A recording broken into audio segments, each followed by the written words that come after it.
မကြာခဏမြပြတ်တော့မှုတွေများလာတော့အစင်မပြေမှုတွင်ဖြစ်ကြတယ်နေရာမျိုးတွေမှာလည်းလူရဲမှုနဲ့ခိုးမှုတွေကိုတည်င်းမှမကြာခဏတွေ့နေရတယ်ကြောက်ရွံ့နေရင်မန္တလေးမြို့ဂါဒါစီတီတိုက်ခန်းကအဲ့ဒီပြဿနာပေါင်းစုံကိုဖြေရှင်းနိုင်ပါတယ်ဘာလို့လဲဆိုတော့သူဟာ24နာရီလုံခြုံရေးရှိတယ်မီးရတယ်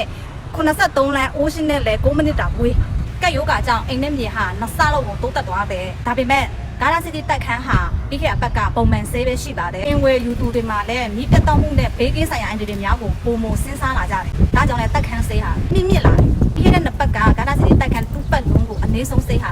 950ပေါက်တယ်လက်ရှိဒီအပတ်တွင်းမှာတော့650ပေါက်သွားတယ်သူ့ပတ်လုံးကို880ပေါက်ပြီးဒီအပတ်တွင်းမှာ1000ကျော်ပေါက်အနည်းအနားရှိမြေကွက်တွင်ဝယ်ပြီးအိမ်ပြန်ဆောက်ရင်လဲတိုက်ခန်းဝယ်တဲ့ဆေးတွေထက်မကပုံမှာဒီချိန်မှာအိမ်ဆောက်ပစ္စည်းတွေလည်းနှစ်ဆလောက်ကိုတိုးတက်နေတာအများကြီးပုံမှာဖြစ်တာကြောင့်တဲ့အနေနဲ့24နာရီမီးရှိ24နာရီလုံခြုံရေးရှိတဲ့ဂါဒါစီတီတိုက်ခန်းကိုရွေးချယ်လိုက်ပါတိုက်ခိုင်းဆေးတွေလည်းမကြာခဏမြင့်တက်နေတယ်လူကြီးမင်းများဝယ်လို့ပါကအမြန်ဆက်တွင်ပါ